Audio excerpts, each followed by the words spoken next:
I'll go back. Your own party has distanced itself. No. Your own party has distanced itself from your comment. What do you have to say? Please ask my party. Do you think a comment like this? Why did you make a comment like this? Don't you think it undermines the image of your own country? What you're undermining is my freedom not to say something. You have to say that you made such a comment in a public platform. You should not be going anywhere to people that you abuse all the time. Please, Republic. You made a comment about your country like this in a public platform. What do you have to say about this? I say whatever I say in public, never in private. मैं तो सिर्फ इतनी बात कहना चाहता हूँ, 2 दिन से टीवी पे आप देख रहे हो, बांग्लादेश की जनता शेख हसीना की गलत नीतियों की वजह से, बांग्लादेश की सरकार की गलत नीतियों की वजह से कल प्रधानमंत्री आवास में घुस गई, राष्ट्रपति भवन में घुस गई। याद रखना नरेंद्र मोदी जी, एक दिन ये जनता जितने सड़क पे हिलोरे ले रही है, एक दिन तुम्हारी गलत नीतियों से तुम्हारे प्रधानमंत्री निवास में घुस जाएगी, कब्जा कर लेगी। अभी श्रीलंका में हुआ, पहले श्रीलंका में जनता प्रधानमंत्री के घर में घुसी, अब बांग्लादेश में घुसी। अब भारत का नंबर है, तो साथियों मैं अनुरोध करता हूं, फिलिस्तीनी का जब मामला आया था, हम लोगों ने तो समर्थन किया था कि फिलिस्तीनी का पहले ही से भारत समर्थन करता है, लेकिन जिस ढंग से पूरे देश में और ये टुकड़े टुकड़े गैंग इसको एक इशू बनाने की कोशिश की थी, आज बांग्लादेश में हिंदुओं के साथ अत्याचार हुआ। कल मनीष तिवारी जी बोले, लेकिन एक बार भी हिंदुओं को लेकर के नहीं बोला कुछ। मैंने कहा भी कि कम से कम हिंदुओं पे हो रहे अत्याचार पर भी तो बोलो, लेकिन नहीं बोला। आज अगर सलमान खुर्शीद के विषय में आप कह रहे हो कि उन्होंने कहा कि भारत भी हो सकता है, भूले नहीं, ये भारत है, गणतंत्र की जननी है, लोकतंत्र की सबसे बड़ी ताकत है। ये थ्रेट ना दें। मैं जानता हूं कि राहुल गांधी के इशारे पर ही आज सलमान खुर्शीद ने देश को चेताने का काम किया है, लेकिन भूले नहीं सलमान खुर्शीद साहब, राहुल गांधी इस देश में जब जब कोई औरंगजेब बनने की कोशिश किया है तो महाराणा प्रताप भी आए हैं। मानसिक दिवालिया पाने, चाहे सज्जन सिंह वर्मा हो या सलमान खुर्शीद हो, किस भाषा बोलना चाहते हैं? क्या कांग्रेस आतंकवाद की भाषा बोलेगी? क्या कांग्रेस जमात इस्लाम की भाषा बोलेगी? क्या कांग्रेस के नेता प्रधानमंत्री जी का, नरेंद्र मोदी जी का घर जलाने की बात करेंगे? अरे कांग्रेस के नेताओं, भारत का संविधान दिखाने के लिए नहीं, पढ़ने के लिए। बाबा साहब अम्बेडकर के संविधान में जो लिखा है वो पढ़ो। लोकतांत्रिक परंपरा में जीता है भारत, भरोसा करता है। श्रीमती इंदिरा गांधी ने देश में आपातकाल लगा था, 19 महीने तक लोगों को जेल में डाला था, पकड़ पकड़ कर लोगों को घरों से खींच खींच कर जेल में ले गए, नशबंदी करी, कठोर से कठोर सजाएं दी श्रीमती इंदिरा गांधी ने।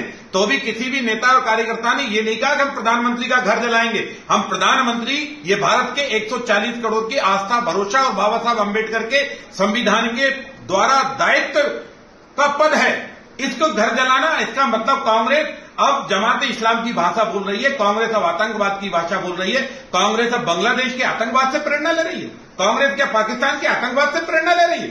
कांग्रेस किससे प्रेरणा ले रही है? अपने पूर्वजों को क्या शकल दिखाओगे? आजादी इसलिए मिली थी कि आप भारत के प्रधानमंत्री का घर जलाने जैसी बात करोगे। और इसलिए मैं कांग्रेस के नेता आदरणीय खड़गे जी से प्रार्थना करूंगा कि वो अपने नेताओं को लगाम दें और देश से माफी मांगे और भविष्य में लोकतांत्रिक भाषा सीखो। इस देश में किसी से किसी का मन में अगर लगता है कि हमें उनकी बात पसंद नहीं, तो प्रदर्शन नाम का चीज है, आग लगाने वाला नहीं है, घर जलाने वाला नहीं है, हथियार उठाने वाला नहीं है, लोगों की हत्या करने वाला नहीं है। क्या बांग्लादेश में लोग मारे गए, ऐसे आप हिंदुस्तान में लोगों को मारोगे? और पाकिस्तान और बांग्लादेश की भाषा और जमात इस्लाम की भाषा सज्जन सिंह और सलमान खुर्शीद ने बोली है, ये कांग्रेस की मन की अंदर की ईर्षा की भाषा है। कांग्रेस को देश से माफी मांगनी होगी, अन्यथा हिंदुस्तान ये समझ जाएगा कि कांग्रेस अब देश बनाने में भरोसा नहीं कर रही, कांग्रेस अब देश जलाने की योजना बना रही। जो मनस्थिति है, माइंडसेट है, वो बताती है ऐसा कुछ स्थिति नहीं है। अगर सब लोग, सब मजहब के लोग, सब लोग शांति से और सब लोग इस देश की प्रगति से जुड़े हुए, अगर कोई देश है, विविधता में एकता किसी देश में है तो भारत देश में under the leadership Narendra Modi ji, ये जो उनका माइंडसेट है, हताश हो गए हैं। देखिए, उनको समझना चाहिए कि मोदी जी का देश है, ये भारत है, भारत है। मोदी जी हैं।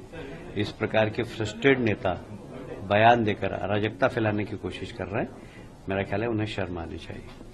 भारत की तुलना ये मूर्खतापूर्ण। एक तो नसरुद्दीन साहब वगैरह कहते थे पहले कि भारत में डर लगता है, क्योंकि बांग्लादेश की प्रधानमंत्री शरण ले रही है, आपको क्या लगता है?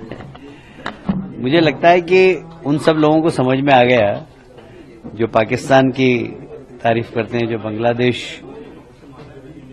जो बिल्कुल एकदम पाकिस्तान के मुख बनकर भारत के अंदर रह रहे थे, उन लोगों को समझ में आ गया कि भारत की स्थिति क्या है, बांग्लादेश की स्थिति क्या है, पाकिस्तान की स्थिति क्या है।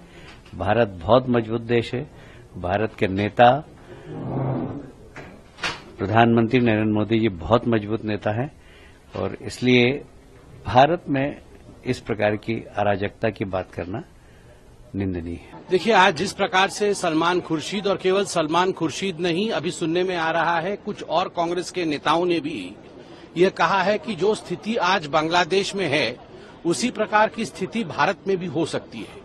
उन्होंने एक किताब लॉन्च के परिस्थिति में ये कहा है, किताब लॉन्च के इवेंट में कहा है। जो किताब का लॉन्च था उसका शीर्ष था the future of Muslims in India, Shikwa-e Hind, Mujibur Rahman द्वारा लिखा हुआ ये किताब था। उसमें भारत में एक तरह से प्रोटेस्ट होंगे, भारत में आगजनी होगी, जो बांग्लादेश में हुआ है वो भारत में होगी, इसकी चेतावनी कांग्रेस पार्टी की तरफ से सलमान खुर्शीद जी ने दिया है। और कई दिग्गज जो वहां मौजूद थे, शशि थरूर से लेके अन्य नेता भी वहां मौजूद थे, एक तरह से उनकी स्वीकृति थी, एक तरह से उन्होंने उसका समर्थन किया। आप चिंता करके देखिए, सोच करके देखिए किस प्रकार की सोच कांग्रेस पार्टी की है। आज मुझे याद आता है जब पार्लियामेंट में खड़े होकर राहुल गांधी कहते थे कि इस देश में आग लगेगा, इस देश में दंगे होंगे, इस देश में प्रधानमंत्री जी के ऊपर हमला होगा, तो वो क्यों कहते थे? और जब विदेश यात्रा में राहुल गांधी जाते थे और कई लोगों से चोरी चुपके विदेश में जाकर मिलते थे और भारत के खिलाफ वहां कह के आते थे, तो आज मालूम पड़ रहा है आखिरकार मंशा क्या थी। यह बहुत ही गंभीर विषय है। जब भारत के चारों तरफ बाकी देशों में इस प्रकार की परिस्थिति देखने को मिल रहा है, कांग्रेस पार्टी जो देश का आज मुख्य विपक्ष है वह भी यही चाह रही है।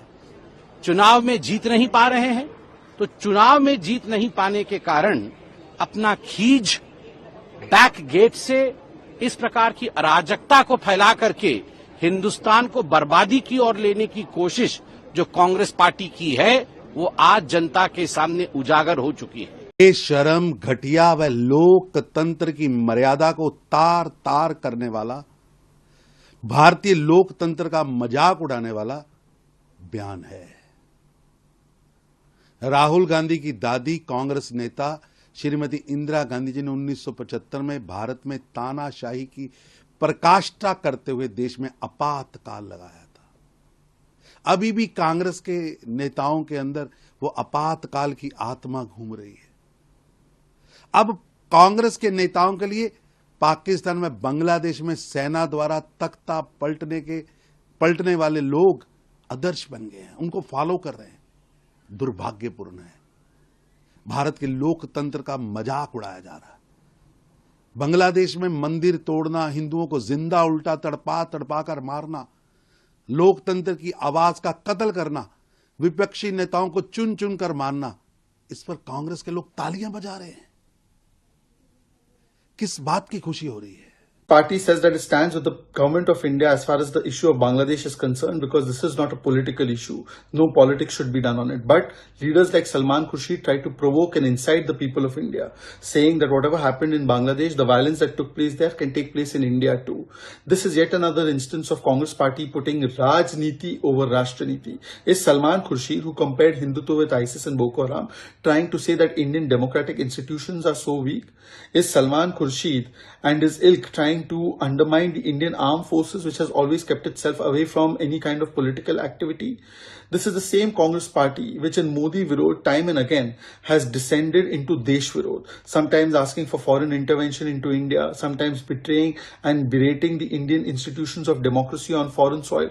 And now Salman Khurshid is saying this. And he's not the only one. Sanjay Raut, daughter of Mehbooba Mufti, Iltija Mufti, all of them have been making provocative statements. What do they want? That attacks have taken place on Hindus in Bangladesh. Those attacks should take place in India too. That Hindus should be attacked in India too.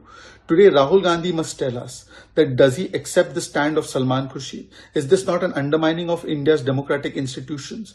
Is this not making a very, very stereotypical take on India's population and India's people and institutions? Also, the question is that till recently, it was the Congress party and its ecosystem which was actually hailing Bangladesh and saying that Bangladesh is ahead of us in democracy index, Bangladesh is ahead of us in happiness index, Bangladesh is ahead of us in economy. And today, the very same people are saying that, look, there was nothing right in Bangladesh and nothing is right in India too.